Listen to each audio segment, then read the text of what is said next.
Sentar, queridão, queridona. Que bênção.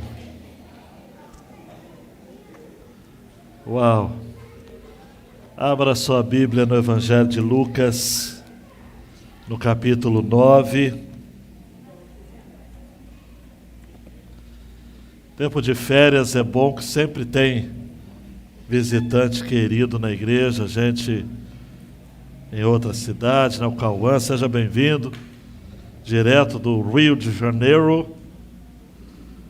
Também alguns rostos mais novos aqui.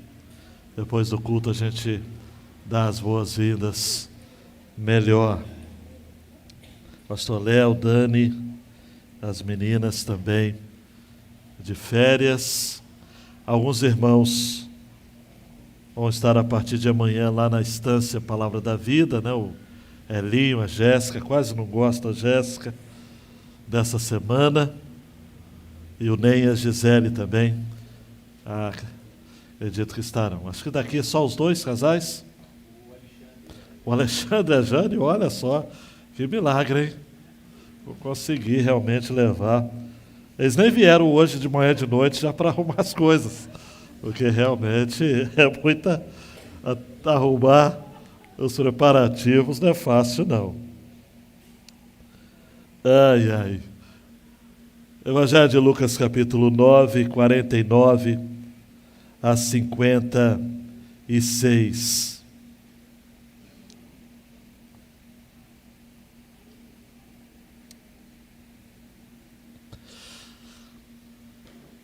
Nós estamos caminhando junto com Lucas há algum tempo. E a ideia da gente prosseguir realmente até concluirmos a nossa jornada. Eu tenho falado a vocês de que o Evangelho de Lucas pode se dividir em 3 partes maiores, principais. 1 a 9, Jesus na Galileia. 9 a 19, a jornada para Jerusalém. 19 a 24, a última semana de Jesus. Já em Jerusalém, onde ele é julgado, morto e ressuscitado ao 3º dia. Aprove a Deus que nós chegássemos hoje no limiar, olha só que legal, no limiar entre a primeira e a segunda porção. E o limiar é justamente o verso de número 51.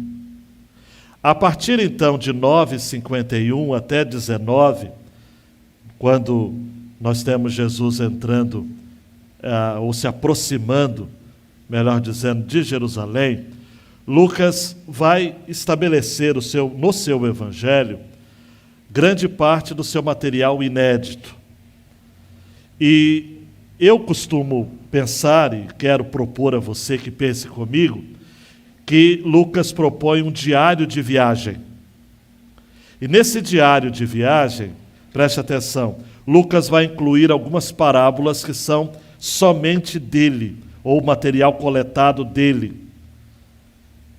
E isso é muito interessante para entender o propósito de Lucas, que é retratar que durante essa caminhada, essa jornada para Jerusalém, Jesus foi conversando com seus discípulos a respeito de marcas do seu discipulado. Quando eu falar discipulado, tira da sua cabeça a ideia de um discipulado formal, conforme a gente anunciou aqui, homem nota 10, buscando a Deus, mas um discipulado informal, bem orgânico mesmo, um tete-a-tete, uma série de conversas. Está aí, poderia ser conversas de Jesus com os discípulos, de 9 a 19. E dentre essas conversas, Jesus deixou muito claro acerca de alguns valores do seu evangelho. Valores que ao longo da história nós, os cristãos, nos distanciamos. E eu digo isso com lamento, eu digo isso com vergonha. Quando a gente acompanha a história da humanidade, a história da cristandade, a gente fica constrangido, porque parece-me que tudo que Jesus ensinou nesse diário, nesse relato aqui, foi completamente desconsiderado. No domingo passado, eu já iniciei uma provocação aqui junto com vocês, falando acerca de como Jesus reforça que o seu ministério seria um ministério voltado para a morte. Citei João Calvino, que diz que toda a vida de Jesus foi uma cruz perpétua. Ele já nasceu para morrer. A vida de Jesus sempre foi, a jornada ministerial de Jesus sempre foi para o fato dele, naquela última semana da Páscoa em Jerusalém, ele morrer e ao terceiro dia ressuscitar. No Evangelho de Lucas nós temos 3 vezes relatos de Jesus tendo que repetir isso. Olha, eu vou morrer. Eu vou morrer, 2, e eu vou morrer, 3. E os discípulos, como nós vimos no domingo passado, não entenderam absolutamente nada. Como um rei vai para Jerusalém e ao invés de assumir o trono, vai assumir uma cruz?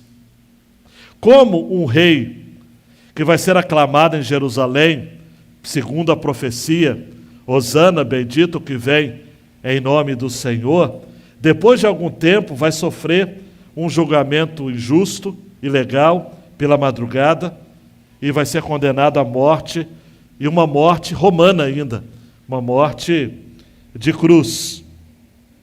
No domingo passado, vemos de que os discípulos não entenderam absolutamente nada, a ponto deles ficarem discutindo entre eles quem seria o maior.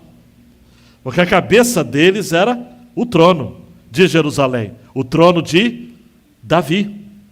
Se Jesus tinha como um dos seus títulos o filho de Davi, ele não teria outro lugar limite para chegar a não ser o palácio. Ele iria tomar de assalto o palácio. Ele iria expulsar os invasores romanos das terras de Israel.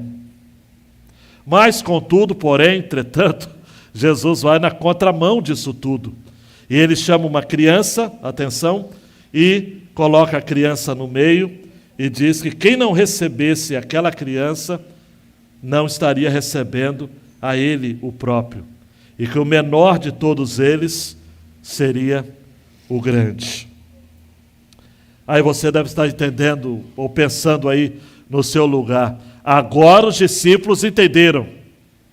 Só que não.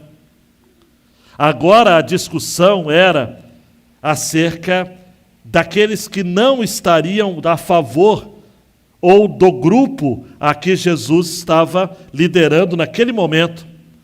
E daí então surge uma discussão acerca de um movimento de pessoas que estavam pregando a Jesus, inclusive curando e expulsando demônios em seu nome, mas que os discípulos truculentamente disseram: vocês não podem falar. E aí Jesus tem que falar acerca de tolerância, de amor.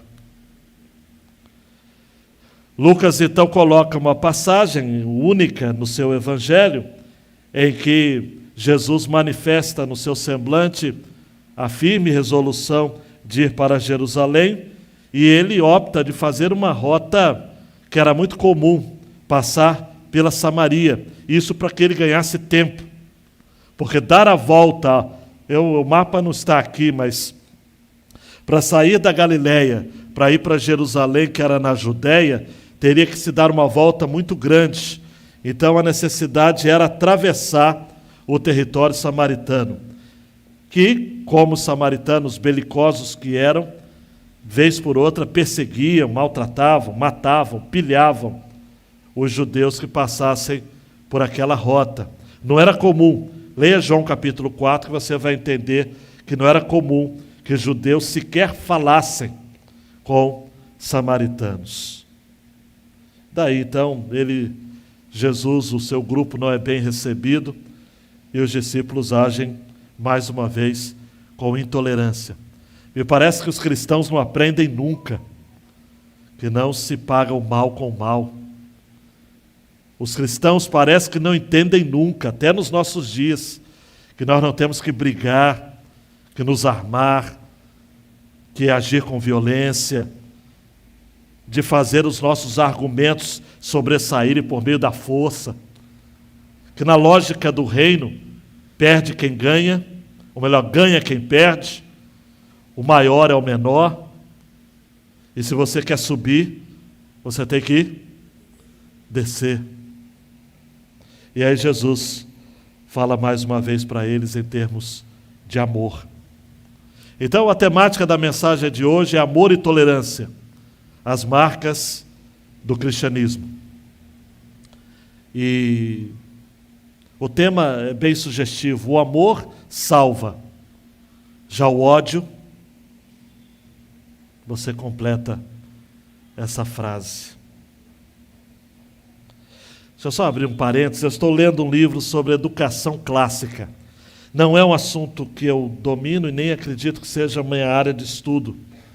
Mas eu, por curiosidade, li um livro introdutório sobre a educação clássica, que é a educação cristã.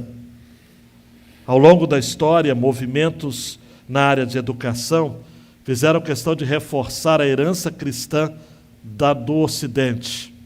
E alguns até defendem que a educação clássica seja ministrada por cristãos. Geralmente são os apoiadores do sistema chamado homeschooling, ou educação domiciliar. Repito, não é a minha área de estudo nem de pesquisa, mas o que eu achei interessante é de que o seguinte: o autor salientou um princípio de que todas as vezes que a educação se viu alijada ou distanciada ou cortada da religião, no caso cristã, ela formou demônios habilidosos. Demônios habilidosos. Nenhuma educação, amados, é totalmente imparcial quanto a questões religiosas. Até mesmo a chamada educação laica, que é o pressuposto da nossa Constituição e da nossa temática e prática educacional no Brasil, se você for pesquisar a fundo, ela também não é irreligiosa. Toda educação é religiosa. Você pode tirar o cristianismo, colocar o humanismo, o ateísmo, o secularismo. E até mesmo em determinadas escolas, entre aspas, chamadas cristãs, se você for olhar a fundo, de educação cristã mesmo, se tem muito pouco. Mas vamos lá, é apenas uma provocação. A educação dissociada da religião forma demônios habilidosos. Coisa séria. Nós vamos aprender com o mestre. O amor salva, já o ódio. E aconteceu que ao se completarem, ou melhor, antes, 49, João tomou a palavra e disse: Mestre, vimos certo homem que expulsava demônios em seu nome, mas nós o proibimos de fazer isso, porque não segue conosco, não é do nosso grupo. Mas Jesus lhe disse: não proíbam, pois quem não é contra vocês é a favor de vocês. Agora termina a primeira porção de Lucas, começa a segunda nesse texto. E aconteceu que, ao se completar os dias em que seria levado ao céu, Jesus manifestou no semblante a firme resolução de ir para Jerusalém e enviou mensageiros que fossem na frente. Indo ele, entraram numa aldeia de samaritanos para lhe preparar pousada. Mas não receberam porque o aspecto dele era de quem decisivamente ia para Jerusalém. Vendo isso, os discípulos Tiago e João perguntaram, preste atenção, hein? Discípulos de Jesus, hein? Senhor, quer que mandemos descer fogo do céu para os consumir? Mas Jesus, voltando-se, os repreendeu e seguiram para outra aldeia. A NAA, Nova Almeida Atualizada, retira do texto aquela porção entre colchetes, que existem outras versões, quando a repreensão de Jesus prossegue, e Jesus repreende-os dizendo o seguinte: eu não sei qual espírito, ou de qual espírito vocês são. Eu não vim para destruir vidas. Eu vim para salvar. Deus, por favor, fale mesmo. Nós queremos ouvir a sua voz neste lugar. Em o nome de Jesus. Amém e amém. Tim Keller, amados, nos propõe uma reflexão no seu livro O Segredo do Casamento, que eu julgo que é apropriado para começar esta mensagem. Ele disse o seguinte: não perca tempo perguntando-se se você ama o próximo ou não. Haja como se o amasse. Quando você se comporta como se tivesse amor por alguém, logo começa a gostar dessa pessoa. Quando faz mal a alguém de quem não gosta, passa a desgostar ainda mais dessa pessoa. Já se por outro lado lhe fizer algo bom, verá que a aversão diminui. E aí Tim Keller vai citar C.S. Lewis, que eu cheguei a citar livremente no domingo passado, que ele vai argumentar o seguinte: os alemães, a princípio, maltrataram os judeus, porque os odiavam. E depois os odiavam muito mais porque os haviam maltratado. A lógica é: se eu maltrato alguém porque eu odeio, depois eu vou odiá-lo ainda mais porque eu o maltratei. Sai do contexto de Segunda Guerra, vamos pensar no contexto de escravidão. Um estudo elaborado por um americano chamado Edmund Morgan demonstrou que na Virgínia, um estado americano, os brancos não tinham motivos nenhum em relação aos negros, de ódio ou de qualquer outro tipo de sentimento que lhe justificasse fazer mal a eles. A escravidão, segundo Edmund Morgan, foi motivada por fins econômicos.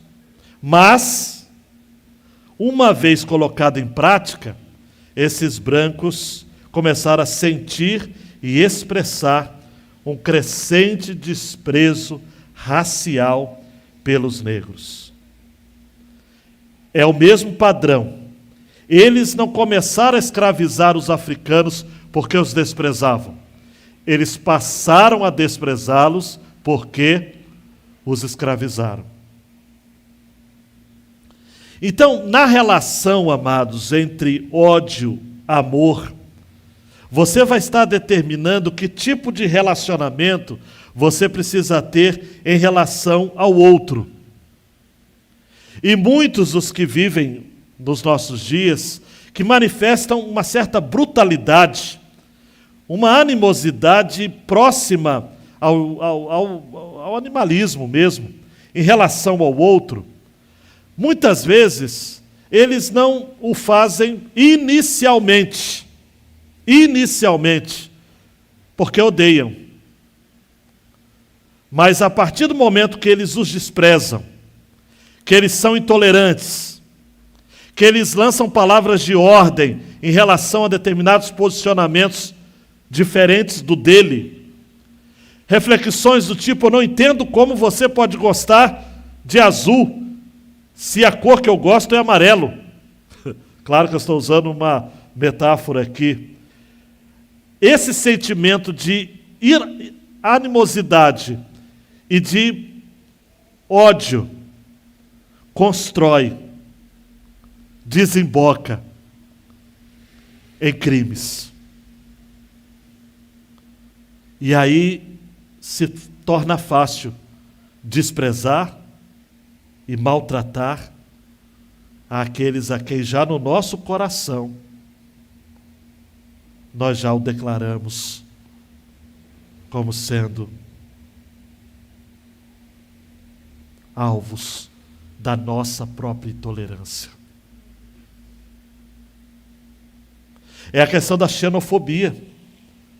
Poxa, pastor, mas os ucranianos fizeram algum tipo de mal aos russos? Inicialmente não. Mas a partir do momento que eles demonstraram intolerância por conta de questões, no caso da guerra, não apenas territoriais, mas culturais e históricas, agora, enquanto o último ucraniano não se render, o sonho do grande império russo vai estar na mente dos poderosos daquela nação. Tudo brota do coração. A indiferença brota no coração. A animosidade, o ódio brota no coração. E uma vez brotando no coração, desemboca em violência, expressa em violência. Por isso a dificuldade no meio penal, sobretudo por conta de assuntos e questões que estão acontecendo em nosso Brasil atualmente, para se configurar crime de ódio. Porque tem que se analisar a tipificação penal, é a prática, um enredo, o contexto. Mas na perspectiva bíblica, começa no coração. No coração. Na grande ideia desta passagem, João Marcos, quando tomamos a decisão de amar, matamos progressivamente o ódio que é nativo em nosso coração. Essa é a proposta do texto. O ódio é nativo no nosso coração. É o mal que está em nós. Você não precisa ir para a escola para odiar. Você não precisa assistir determinados programas de televisão ou discursos para odiar. Já está no seu coração. Quando Hitler eletrizava multidões alemães, desde os pequenos até os maiores, com o seu discurso nacionalista, os alemães que se aliaram ao pensamento nazista, o fizeram porque dentro deles já havia ódio suficiente para ser canalizado a todo aquele discurso e narrativa e indústria de morte que se estabeleceu na Alemanha nazista. Você acha que durante os 3 séculos de escravidão, os homens brancos, mulheres, toda a sociedade colonialista praticava a relação da escravidão sem antes, de repente, parar, principalmente os mais novos, e questionar por que a pessoa que me amamentou quando criança, hoje ela é tratada como animal? Havia crises de consciência, mas como o ódio nativo no coração era potencializado pela cultura e pela sociedade dominante, muitos deles não conseguiram mudar. E tratavam mal aqueles ou aquelas a quem só havia lhes dado amor e carinho durante toda a vida. Eu não sei se você está conseguindo compreender, mas se você quer um trocadilho para ficar mais fácil, o coração do problema é o problema do coração. A coisa está no coração. Se você decidir amar aquele que é diferente de você, progressivamente, o ódio que é nativo no seu coração vai ser morto. Só que isso tem que ser feito todo dia, toda hora, em todo tempo. Quer ver? Vamos situar nessas passagens aqui. O ódio, por exemplo, separa os irmãos. Versículos 49 e 50. Repare que João, amados, João, quem é João? É o que vai ser chamado de um discípulo do amor, cara. É aquele que escreveu o Evangelho de João, é ele mesmo. É aquele que depois vai escrever a primeira carta dizendo o seguinte: filhinhos, amemos uns aos outros.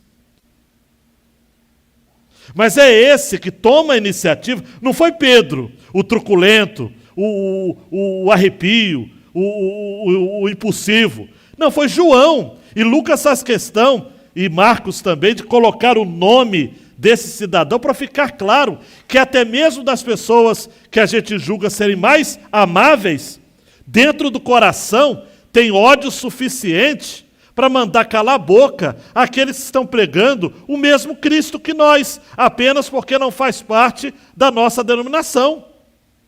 Se não é batista, cala a boca.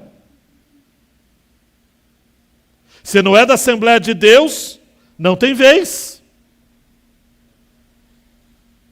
Olha que perversidade, João toma a palavra depois, preste atenção aqui comigo, gente, depois de Jesus falar o quê? O maior será o menor. E aquele que for o menor será o grande. Spurgeon, pregando nesse texto, ele diz assim, olha, a maneira de subir na hierarquia de Cristo é descer.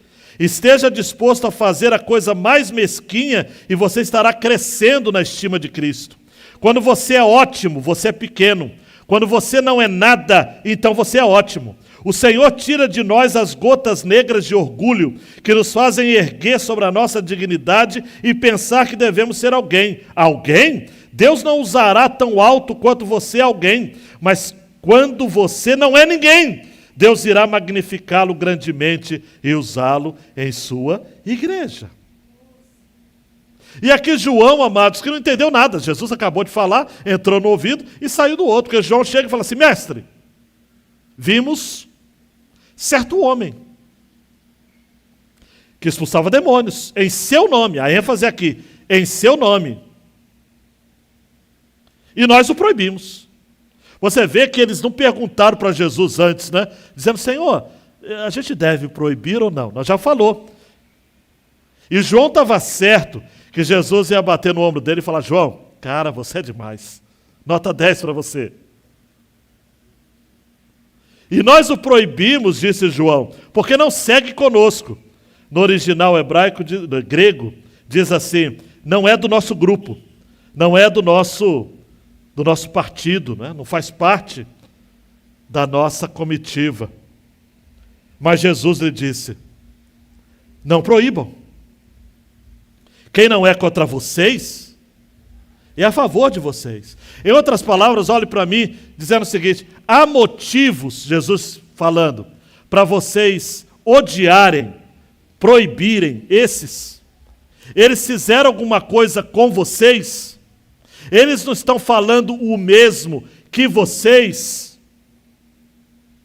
Em Mateus 7, 22 e 23, Jesus vai dizer que muitos dirão naquele dia, Senhor, Senhor, nós não profetizamos em seu nome não expulsamos demônios, em seu nome não fizemos muitos milagres, então lhes direi claramente, é ele que tem que dizer, eu nunca conheci vocês, afastem-se de mim, vocês que praticam o mal. Só que Jesus não deu procuração a ninguém tomar decisões em seu nome. No dia final, joio é joio, trigo é trigo, meu irmão. Mas enquanto nós estamos vivendo nessa dispensação, o joio cresce com o trigo. E a gente não pode arrancar o joio, porque senão vai arrancar o trigo junto. Deus não estabeleceu ninguém aqui como polícia secreta. Deus não nos deu direito de sermos investigadores. Claro, amados, há pessoas que usam o nome de Jesus indevidamente, até nos nossos dias. Claro é, queridão e queridona, que nós precisamos ter discernimento espiritual. Mas o alvo principal desta passagem é de que nós, se segurem na cadeira, hein? Nós não podemos impedir pessoas que não fazem parte da nossa tradição ou do nosso grupo de usar o nome de Jesus, salvo quando declaradamente eles se utilizam do nome de Jesus para benefícios próprios. Mas, vem cá, estão falando, não estão? Hoje na IBD, quando eu estava falando de pastor, presbítero, bispo, o Helder fez uma pergunta. Os bispos, pastores, ou pastor, quem são hoje? Eu falei, olha, não é da nossa tradição batista termos bispos, porque pastor, presbítero e bispo são títulos de uma pessoa só no Novo Testamento. Esse é o entendimento batista desde o século XVII, então há um tempo muito, muito distante. Os congregacionais vieram do mesmo ramo nosso, mas entenderam não, presbíteros, eles também existem. Os metodistas que vieram no século XVIII, um pouquinho depois, falaram não, mas quem é responsável por um grupo de igrejas de uma região pode ser chamado de bispo, porque é superintendente. Por isso que tem bispos nas denominações oriundas do metodismo. Você já imaginou, amados? A Assembleia de Deus tem presbíteros, tem evangelistas. Você já imaginou se nós estivéssemos proibindo pessoas de falarem de Jesus só porque não seguem a nossa tradição de que os oficiais da igreja são só pastores e diáconos? Você já imaginou? E eu nem quero falar de outras questões que são secundárias, quanto à forma de batismo, quanto ao governo da igreja, enfim. Ou até mesmo, amados, a iniciativas evangelísticas. Ontem Débora e eu e João estávamos conversando, que para nós pode parecer agressivo,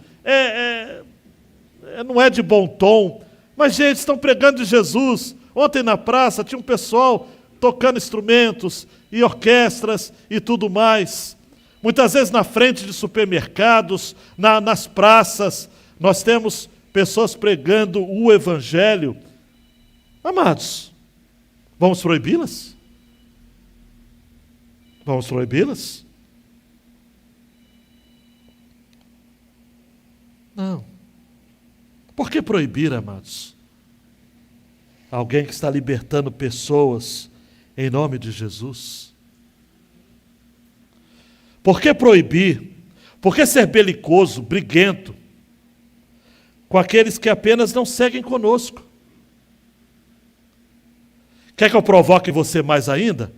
Paulo vai escrever aos Filipenses 1, 15 a 18, dizendo o seguinte: é verdade que alguns proclamam Cristo por inveja e rivalidade, outros o fazem de boa vontade. Estes o fazem por amor, sabendo que estou incumbido da defesa do Evangelho. Aqueles, porém, pregam Cristo por interesse pessoal, não de forma sincera, pensando que assim pode aumentar meu sofrimento na prisão. Se segura aí. Mas que importa, Paulo diz, uma vez que de uma forma ou de outra, Cristo está sendo pregado, seja por fingimento, sinceridade, com isso me alegro, sempre me alegrarei. Para de ficar criando briga. Pastor, tal igreja tem apóstolo. Não é da nossa tradição. Pastor, tal igreja tem pastora. Não é por sermos contra o ministério pastoral feminino, e essa é uma leve distinção que a gente tem em relação aos nossos colegas, e o Léo me acompanha nisso com certeza. Não é porque eu não creio, amados, biblicamente, na instituição do ministério pastoral feminino, que eu vou tratar mal as irmãs. Nos nossos congressos, eu tenho amigas não, mas uma que gosta muito de mim, sempre, me chamou até para pregar, numa live dela, preguei.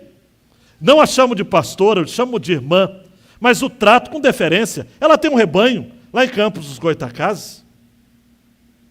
Ela fala de Jesus o mesmo que eu. Não vou proibir. Não vou tratar mal. Não vou passar sem cumprimentar. A minha mãe, Dona Zilda, não me ensinou a agir assim. Não proibais. Vamos ser tolerantes, amados. Não proibais, porque quem não é contra vós, outros, é por vós. É isso, amados. Me faz lembrar o relato de Marcos, capítulo 9, que é o relato paralelo, né? Jesus diz, olha, não proíbam, porque não há ninguém que faça milagre em meu nome e logo a seguir possa falar mal de mim. Quem não é contra nós, é a favor de nós, amados. A resposta de Jesus é magnânima, é sublime.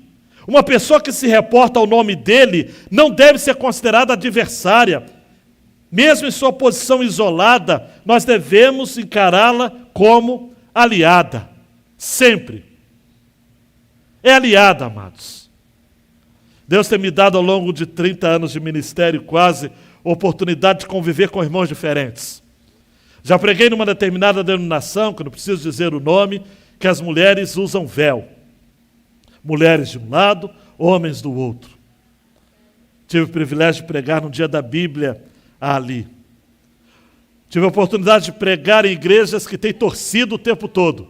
Amém, aleluia, glória a Deus. Outras que o silêncio era quase que sepulcral.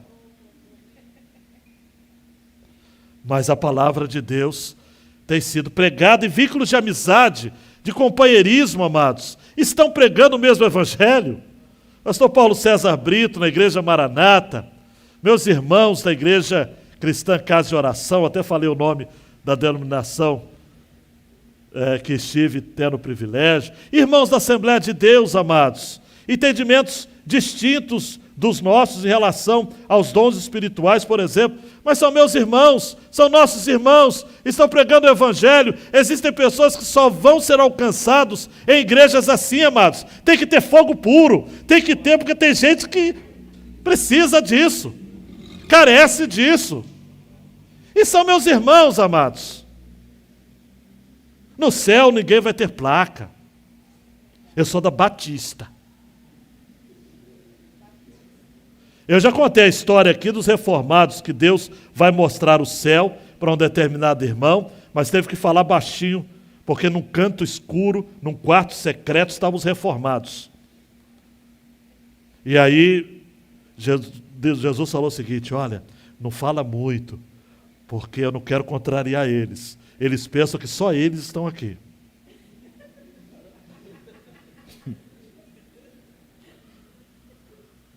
Os reformados, então, amados, são o estilo desse João, muitos deles. Não todos, mas muitos deles. São mais calvinistas do que cristãos. Deixa eu falar. Quem não é contra nós, é por nós. Olhe para mim, Jesus não amplia demais o caminho continua estreito, queridão, tá? Mas o olhar dos discípulos era mais estreito do que o caminho estreito. O ódio separa irmãos. Coloca depois, João, você vai ter que fazer um contraste branco aí para facilitar. Eu sempre, na tela fica tão bonito, mas aqui, o ódio separa os irmãos. Até mesmo porque o ódio revela o coração.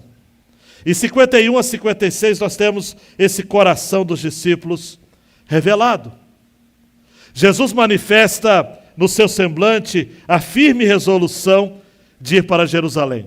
Eu não sei, amados, eu olho esse texto, leio e releio, e eu ainda não consigo entender o que era essa coisa de demonstrar no semblante a firme resolução. Não sei.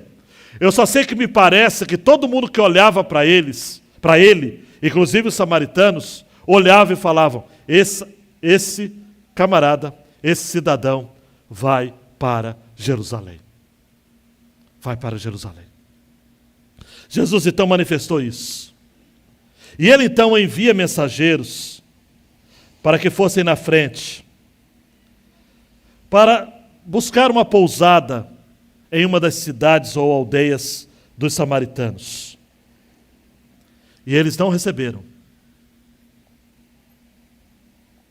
Porque a intenção de Jesus era tão na cara de que iria para Jerusalém, que os samaritanos falaram não. E daí então, Tiago e João Ô discípulo cabeça dura, né? Jesus já tinha falado com ele. Agora é ele de novo.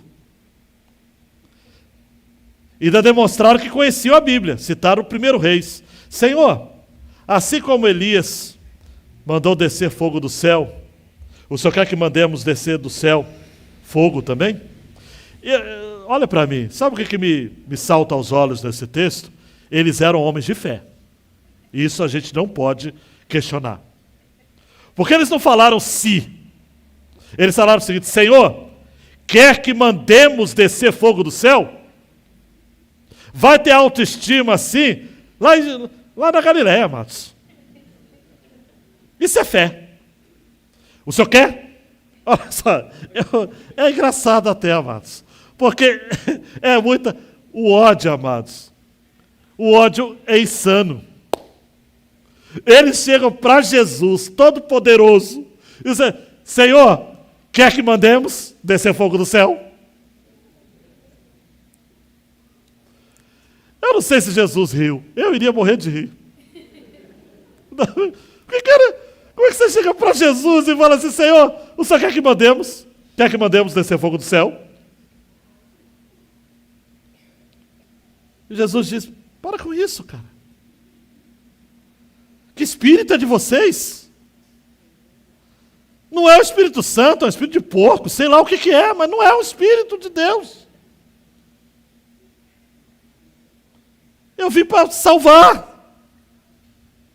Eu não vim para destruir ninguém, gente. Jesus está dizendo: eu não vim para matar. Tem gente hoje que está disposta a matar por Jesus. Para que... Não. Quando Pedro arrancou a orelha de Malco, porque errou, né? Pedro era ruim de espada. Era ruim de espada. Se é para fazer o serviço, que faça direito.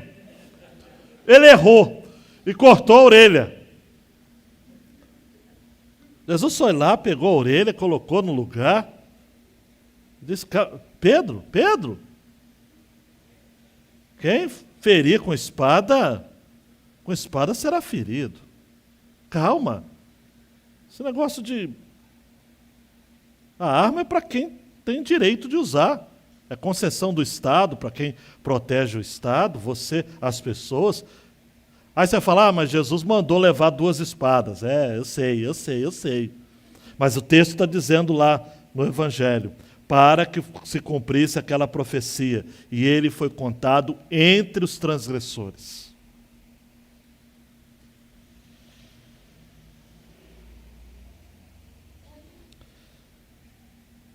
Jesus, amados, estava determinado a ir para Jerusalém. Mateus Henry vai dizer que ninguém tirava isso da cabeça dele. Ele estava determinado a ir. Ele não seria dissuadido. Lá estava o seu negócio. Ele não foi buscar uma bússola. Ele foi com coragem, alegria. Ele teria que passar por Samaria. Ele sabia o que aconteceria com ele em Jerusalém. Ele não falhou, ele não desanimou. Ele colocou no seu rosto uma expressão de pederneira. O Mateus R. usa aquela pedra. Sabendo que ele não deveria, ou deveria não ser apenas justificado, mas glorificado ali. Ele seria atropelado, mas seria recebido. Amados, hoje nós devemos nos envergonhar, porque nós não temos mais essa firme e intrépida resolução de irmos à nossa Jerusalém. Quando Jesus foi assunto aos céus, ele disse em Atos 1:8, e ser-me-eis testemunhas tanto em Jerusalém. Nós muitas vezes voltamos o nosso olhar para outro caminho. Nós queremos facilidades. Jesus tinha um foco. Ele partiu resolutamente em direção a Jerusalém, como vai dizer a NVI. Ele fortaleceu, firmou o seu semblante. Hoje nós também precisamos, como Hebreus 12:2 vai dizer, olhando firmemente para o autor e consumador da fé, Jesus, o qual, em troca da alegria que lhe estava proposta, suportou a cruz sem se importar com a vergonha. E agora está sentado à direita do trono de Deus. Olhe para mim, eu não vou me delongar sobre o porquê, historicamente, os judeus e os samaritanos têm essa rixa, que vai até os nossos dias. Hoje os samaritanos são um número ínfimo. Há quem diga que não chega a 1.000 pessoas. A maioria dos samaritanos se converteram ao islamismo. Na Palestina, eles se reúnem em alguns estados ali governados pelos palestinos, mas eles são alvos de preconceito tanto dos judeus quanto dos palestinos.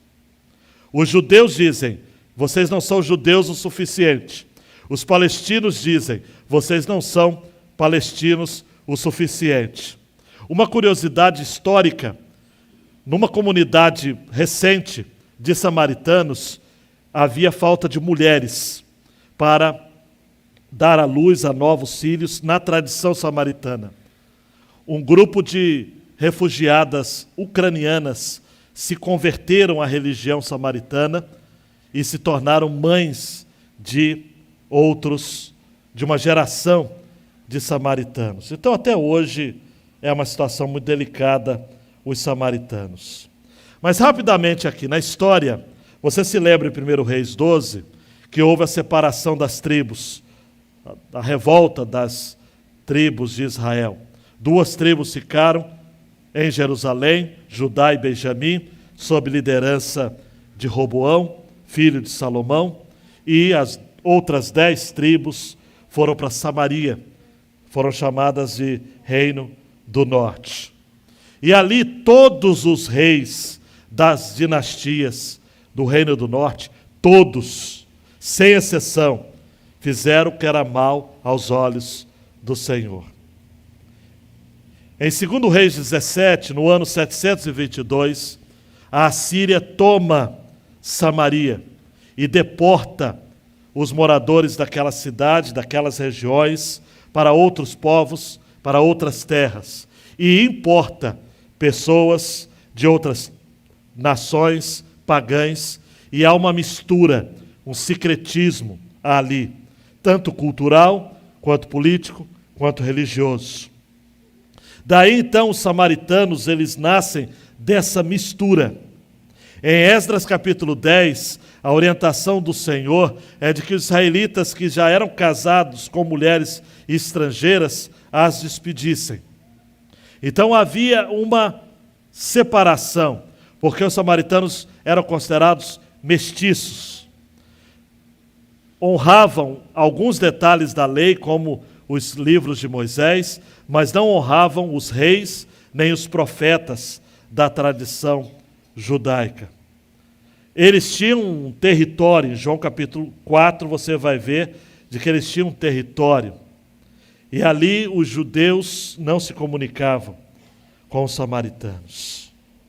Então havia, amados, um background histórico, cultural, que justificava o fato daqueles samaritanos não quererem receber a Jesus e a sua comitiva. Mas não é por conta disso que a ira de Tiago e João foi aplaudida por Jesus. Até mesmo porque a palavra de Deus vai nos dizer em Tiago 1:20 que a ira humana não produz a justiça de Deus. E não é porque eles citaram a Bíblia fora do contexto, porque em 2 Reis 1:9-16, Elias pede para descer fogo do céu sobre pessoas a quem o Senhor havia lhe dado permissão para isso. Elias estava sendo perseguido, Elias estava sendo caçado, Elias estava tendo seu ministério profético questionado. Então, à luz desse contexto, Deus manda descer fogo do céu, de fato, para evidenciar, sinalizar, autenticar o ministério de Elias naquela região, naquele contexto. Está na Bíblia, mas mandar descer fogo do céu sobre os samaritanos não era bíblico. Aí que eu quero confundir a cabeça de vocês mais ainda. Nem tudo que está na Bíblia é bíblico. Nem tudo que está na Bíblia você pode usar hoje dizendo o seguinte: está valendo para os nossos dias hoje. Você tem que fazer uma análise de contexto. Quem fez Prega a Palavra comigo aqui na igreja sabe. 3 coisas que nós devemos olhar e observar ao interpretar bem o texto: contexto, contexto e contexto. Eles citaram a Bíblia, mas mesmo assim foram repreensíveis, porque eles desconsideraram que a missão precípua, primeira, de Jesus é salvar e não destruir vidas. O próprio Jesus disse em Marcos 10:45, o próprio Filho do Homem não veio para ser servido, mas para servir e dar a sua vida em resgate de muitos. Olhe para mim, a lógica de Jesus é: eu não vim para matar, eu vim para morrer. Eu não vim para ganhar, eu vim para perder. Eu não vim para ser servido, eu vim para servir. Queridão, queridona, preste muita atenção, e o Donald Grippo vai desenvolver isso no seu livro O Reino de Ponta Cabeça, porque Lucas é o reino de Deus de ponta cabeça. Jesus nos ensinou, amados, preste atenção, a não resistir ao mal com o mal, mas a pagar o mal com o bem. Jesus em todo o tempo pede para que usemos meios não violentos para resistir ao mal, não os violentos. É preferível você ser roubado do que roubar. É preferível você ser assaltado do que assaltar.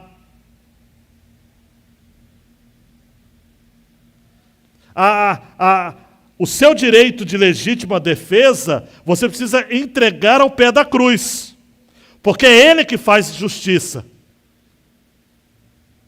não você. Quem aqui é justo? Quem aqui acerta sempre? Jesus não disse, está lá em João capítulo 8, da mulher adúltera sendo lançada aos pés de Jesus, e pela lei de Moisés ela deveria ser o quê? Ser o quê? O que Jesus fez? Ele suplantou a lei. Jesus veio para reverter a lei. Ele veio para cumprir a lei, como homem perfeito que ele era, e veio para dar um sentido oculto à lei. O sentido verdadeiro da lei. Jesus veio para tratar a sociedade na essência da lei, e não pela letra da lei. No momento em que eu e você sucumbimos à violência, nós espelhamos o próprio coração do mal. Amados, se até na relação do Anakin e com a sua esposa, mesmo ela sendo morta por uma atitude dele em Star Wars, aquela cena não me sai da cabeça, da Padmé, a esposa do Anakin, que vai se transformar no Darth Vader, olha para o Obi-Wan e diz assim: ainda tem bondade nele. Né, Samuel? Ainda tem bondade nele. E quando o Darth Vader é tirado a máscara, e ali está o Anakin, o pai de Luke, ele olha para o Luke e fala o quê? Fala para sua irmã Leia que ainda tem bondade em mim. Eu me arrepio todinho. Porque é a atitude do coração, amados. A atitude do coração. É isso que Jesus quer tratar na nossa sociedade, amados. É ir lá no fundo, tem alguma bondade aí. Deixa Jesus entrar. Nós nos tornamos o que odiamos. Donald Grippo vai dizer, nós nos tornamos o que odiamos. E eu comecei o sermão falando da lógica dos nazistas em relação aos judeus, dos colonos brancos em relação aos negros escravizados. Jesus, amados, olha para mim, não foi um passivo, um fraco. Jesus nunca foi pacifista. E nem nós somos desafiados a sermos. Porque nas bem-aventuranças, Jesus disse, bem-aventurados os pacificadores. Pacificador não é passivo, não é covarde, não é bata na minha cara que eu gosto. Não é ser capachão dos outros, mas é promover a paz. É estender a paz. Usando a expressão de Paulo aos Gálatas, acerca dos irmãos da circuncisão, é estender a destra da comunhão. É dizer, como comece bem a semana de amanhã, ó o spoiler, né? No que depender de vós, tenham paz com todos. Jesus, amados, não foi um passivo, um fraco, um covarde na cruz. Jesus foi alguém com o coração cheio de amor assertivo. Ele comia com pecadores. Uau! Ele curava no sábado. Ele desafiava líderes religiosos. Ele confrontava a injustiça. Ele enfrentava o mal serenamente, de maneira assim, obviamente, nem sempre suave e passivo, mas ele nos chamou a sermos pacificadores, porque passivos são os que preservam o status quo. Pacificadores são os que mudam o mundo. Por isso que eu creio que João mudou. Por isso que depois que João vai escrever o seu evangelho, e o evangelho de João foi o último evangelho a ser escrito. Por isso que esse texto aqui é antes de João começar a escrever o evangelho. O João vai escrever o evangelho lá para os anos 80, 85, depois de Cristo. Lucas foi escrito, 70. Depois aí da morte de Paulo, quem sabe, e inspirado, orientado por Pedro e por outras testemunhas, como Maria, mãe de Jesus, e outras e outras.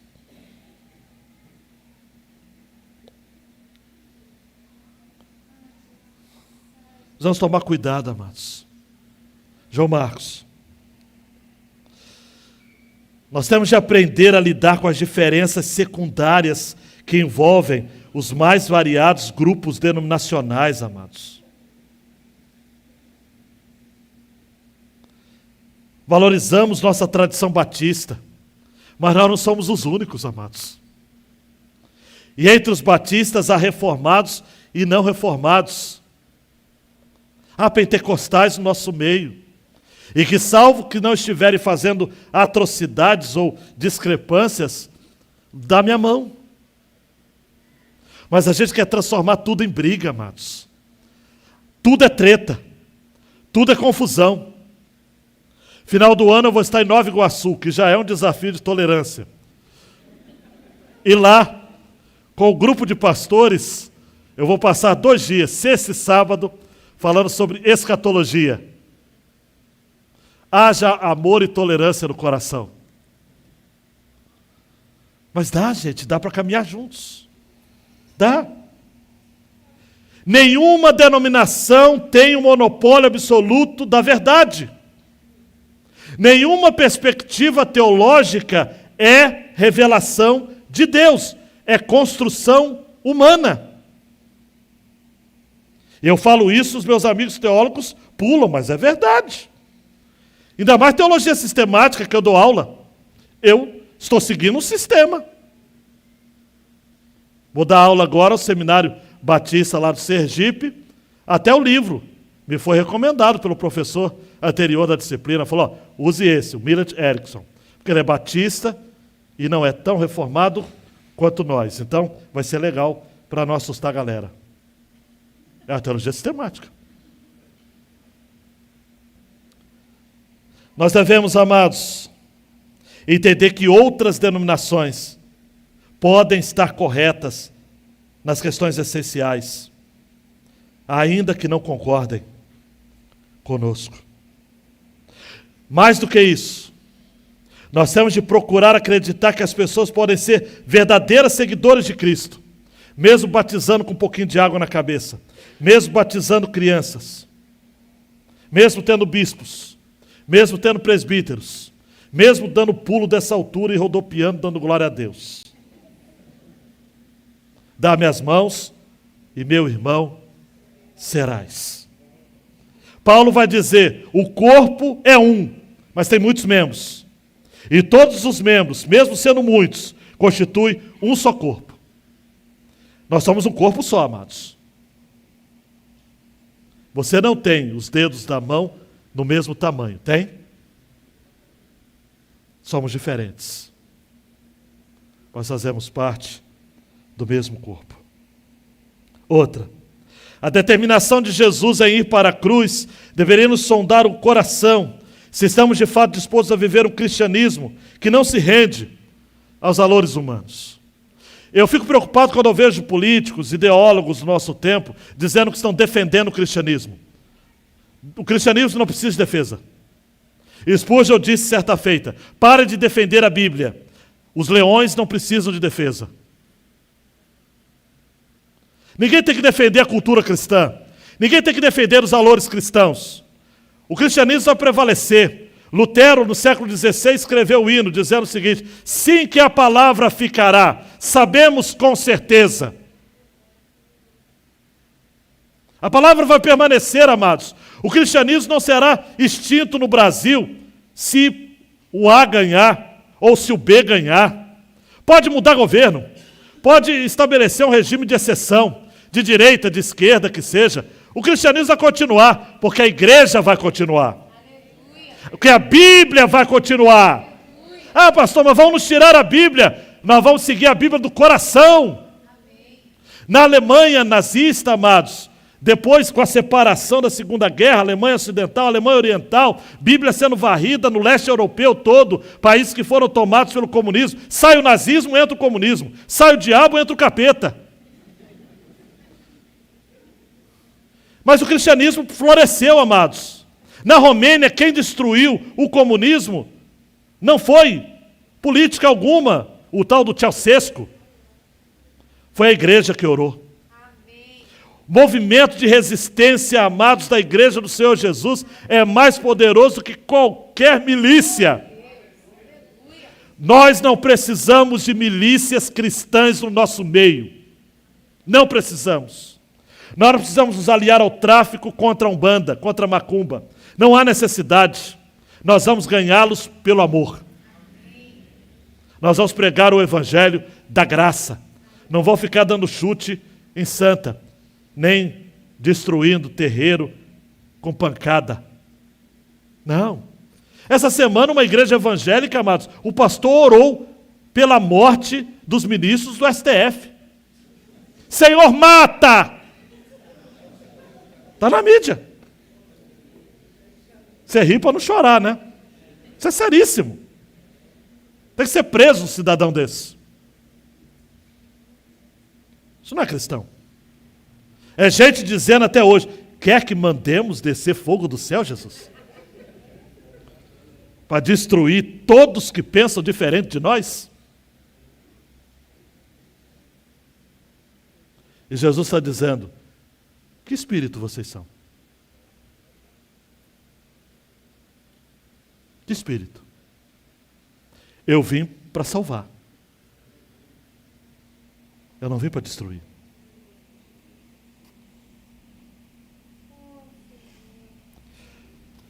João, o Evangelho de Jesus é uma proposta de vida. Não é de morte. De redenção. Não de aniquilação. De paz na guerra e não guerra na paz. O nosso espírito vai ser sempre buscar o bem. Mas eu sei que tem gente aqui nos visitando, ou gente que é crente, e diz assim, mas pastor, na Bíblia diz em Mateus 10, 34, não pense que eu vim trazer paz à terra, não vim trazer paz, mas espada. Contexto, contexto, contexto. Aí você vai ler Mateus 10, 34, mas leia o 35. Porque eu vim causar divisão entre o homem e seu pai, entre a filha e a sua mãe, e entre a nora e a sogra. O que significa isso? Paz, ou melhor, espada aqui, é no sentido de distinção entre os da sua própria casa, que não vão tolerar o cristianismo que você vive. E aí sim, ele não veio trazer paz, nesse sentido específico. Não se trata de declarar a guerra ao que pensa diferente, mas é afirmar categoricamente, se preciso for, até mesmo com armas, que nós somos de Deus. Armas, pastor? 2 Coríntios 10, 4 e 5. Porque as armas da nossa luta não são carnais, mas poderosas em Deus para destruir fortalezas. Destruímos raciocínios falaciosos e toda arrogância que se levanta contra o conhecimento de Deus, e levamos cativo todo o pensamento à obediência de Cristo. Olhe para mim, a nossa arma é essa. O cara está bravo, quer matar e vai matar. E nós vamos dizer o seguinte: amemos uns aos outros. A Bíblia nos diz, a transformação, amados, olha para mim, é aqui, ó, é de dentro para fora. Por isso que eu quero terminar com 3 minutos, se o Senhor me ajudar. Um exemplo na história de alguém que levou a cabo esses valores do Evangelho. Martin Luther King Jr. Esse cidadão que nasceu em 15 de janeiro de 1929 em Atlanta, na Geórgia, filho de Martin Luther King, pastor, cresceu uma família, na verdade, o seu tataravô era pastor, a avô era pastor e seu pai era pastor, todos batistas. Ele nasceu e foi criado na região do sul dos Estados Unidos, onde havia uma lei que demarcava, amados, lugares que deveriam ser segregados. A primeira experiência de Martin Luther com a ideia do racismo, porque criança não tem ideia de racismo até uma determinada idade. Ele tinha 6 anos de idade quando seu pai disse que ele deveria romper a amizade com um garoto branco, que tinha a sua idade. Era uma amizade de 3 anos. Daí então, King teve consciência do que era um problema racial. Martin Luther King cresceu nesse contexto e desenvolveu no seu ministério um princípio da resistência que ele chamava de resistência passiva não violenta, que se valia do amor. Ele dizia: o pacifismo não é submissão irrealista ao poder malévolo, é o enfrentamento corajoso do mal pelo poder do amor, na crença de que é melhor ser objeto do que sujeito da violência. É aquilo que eu terminei de falar com vocês. Ele já dizia, já que o exercício da violência multiplica a existência de mais violência e do amargor. Se você quer produzir transformação e mudança, você precisa inverter a lógica.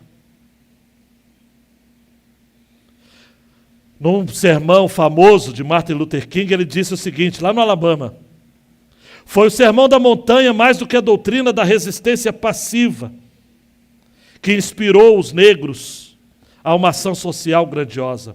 Foi Jesus de Nazaré que estimulou os negros a protestarem com a arma criativa do amor. Bem diferente dos movimentos atuais, vidas negras importam. Bem diferente. A ideia de Martin Luther King era da resistência não violenta. O amor como sendo o ideal moderador. Cristo fornecia o espírito e a motivação. O método pode ter sido de Mahatma Gandhi, a foto dele lá. Mas o espírito e a motivação foi de Jesus. Mahatma Gandhi fez Martin Luther King olhar para a ética de Jesus com outros olhos. Luther King era negro, vivia em um sul completamente racista. Seus pressupostos teológicos eram muito diferentes de nós. Eram liberais em alguns aspectos. E Albert Muller, que é um dos diretores do seminário dos Estados Unidos, do Sul, hoje, teve que admitir num artigo Ele disse assim, eu vou citar livremente o que Albert Muller disse. Nós não podemos questionar o liberalismo teológico de Luther King em relação de alguns assuntos, porque nem que ele quisesse, ele poderia ter estudado no nosso seminário, porque à época não era permitido que negros frequentassem a nossa academia.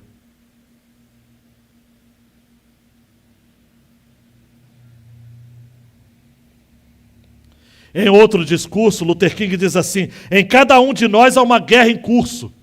É uma guerra civil. Não importa quem você é, não importa onde você mora, há uma guerra civil em curso em sua vida. E toda vez que você se dispõe a ser bom, uma coisa o pressiona dizendo-lhe para ser mal. Isso está acontecendo na sua vida.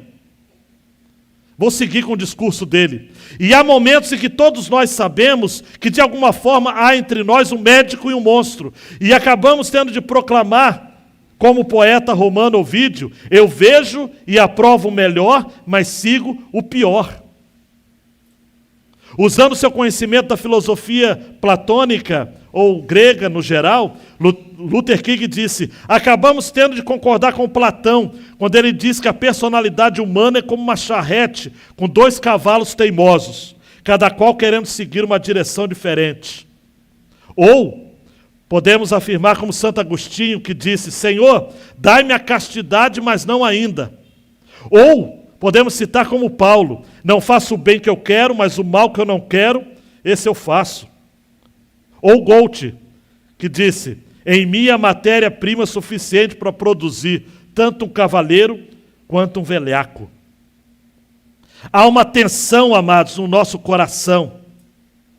Sempre que nos dispomos a sonhar nossos sonhos ou construir nossos templos, nós devemos ser honestos o suficiente para admitir que dentro de nós há uma briga pela minha justiça, a minha ideologia, a minha preferência política, a minha preferência teológica, a minha denominação por estimação. E aí eu me cedo à violência. Eu cedo à violência por conta disso. Martin Luther King foi contra a guerra do Vietnã. E ele disse: a guerra não é a resposta. O comunismo não será derrotado com bombas atômicas ou armas nucleares. Nós não nos aliemos ao anticomunismo negativo, mas a uma crença positiva na democracia. Percebendo que a nossa melhor defesa contra o comunismo é assumir uma postura ofensiva em nome da justiça. Com uma ação positiva, buscaremos acabar com as condições de pobreza, insegurança e injustiça que são solo fértil, no qual a semente do comunismo germina e floresce. Quer vencer o comunismo? Seja o melhor cristão. Não é ir para o outro lado, é manter-se no mesmo lado, o lado de Cristo. Amados, quero terminar.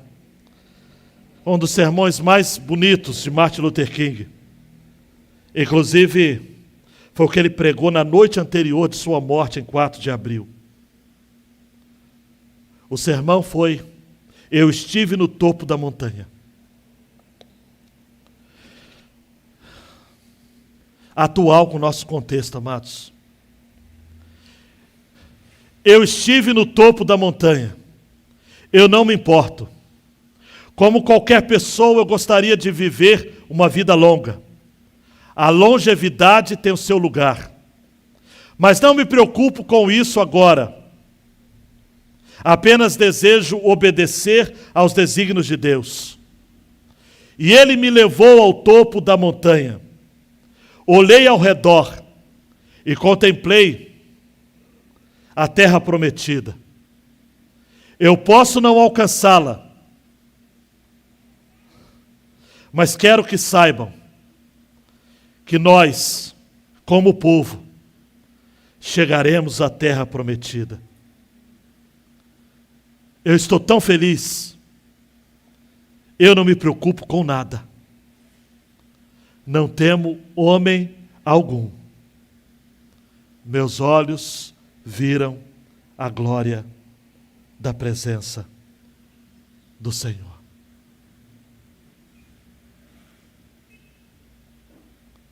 Deus avisou esse homem falho, amados. Martin Luther King era falho como todos.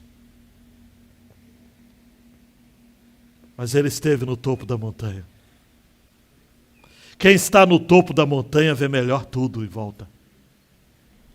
Se você estiver ao pé da montanha, você só vai ver o seu grupo político predileto.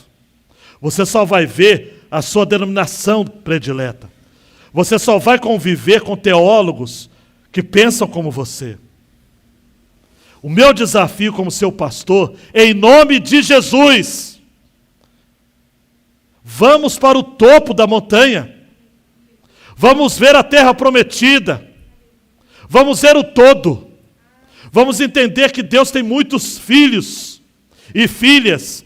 E nós temos irmãos e irmãs que pensam diferente de nós, que são diferentes de nós, que têm culturas diferentes de nós, que têm pensamentos diferentes de nós, que têm perspectivas ideológicas diferentes de nós, que batizam de modo diferente de nós, que cantam de modo diferente de nós, que a liturgia é diferente de nós, que as placas de suas igrejas são diferentes de nós, mas nós estamos no topo da montanha, nós vamos chegar à terra prometida e nós vamos chegar todos juntos. Aleluia! Glória a Deus! E se a gente brigar aqui, vai ser feio para você, queridão. Queridona, vai pagar maior mico. Vai brigar aqui e no céu você vai ter que conviver. Se é que você vai. Eu espero que sim. Deixe a grande ideia, João Marcos. Mas vamos pedir a Deus para aumentar o amor no nosso coração. Senão a gente vai odiar, amados. Motivos para odiar os outros nós temos, mas nós não temos justificativa bíblica para isso. Eu vou repetir, hein? Motivos para odiar nós temos, mas não temos justificativas bíblicas para isso. Não temos. Vamos ao topo da montanha. Quem quer subir ao topo da montanha, fica de pé comigo aqui. Nós vamos terminar juntos. No topo da montanha. Com máscara ou sem máscara. Com vacina ou sem vacina. De um jeito ou de outro. De um lado ou de outro. Numa perspectiva teológica ou outra. O topo da montanha. Se a gente for cristão de verdade, do amor, da tolerância, nós vamos perceber que as diferenças são tão pequenas. Tão pequenas. Que a gente briga à toa. Famílias se separam. Amigos se separam. Uau, não dá.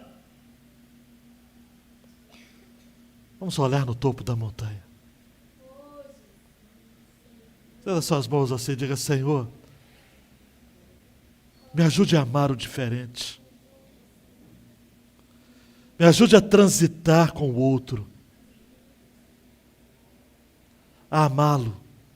A andar a segunda milha. A ser paciente. A ser tolerante. Uma palavra que o João Batista deu para a gente, muito interessante. Até os embaixadores aqui, nós temos embaixadores aqui hoje? Sim ou não? Sim.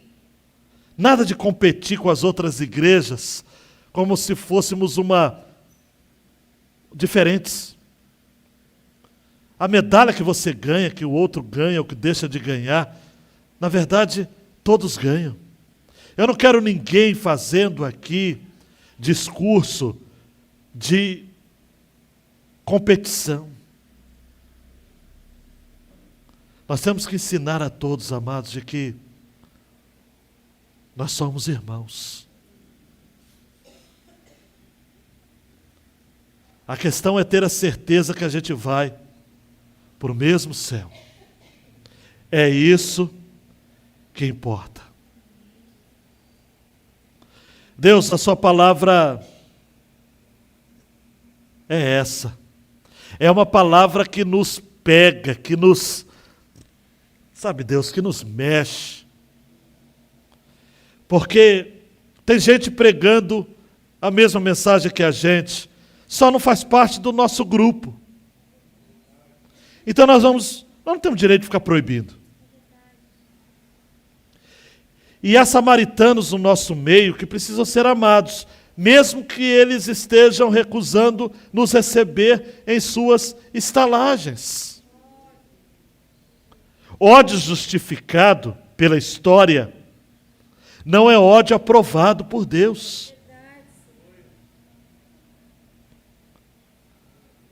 Nós temos que amar. O amor cobre uma multidão de pecados. Tiago vai dizer. Então, Deus, por favor, que ninguém saia daqui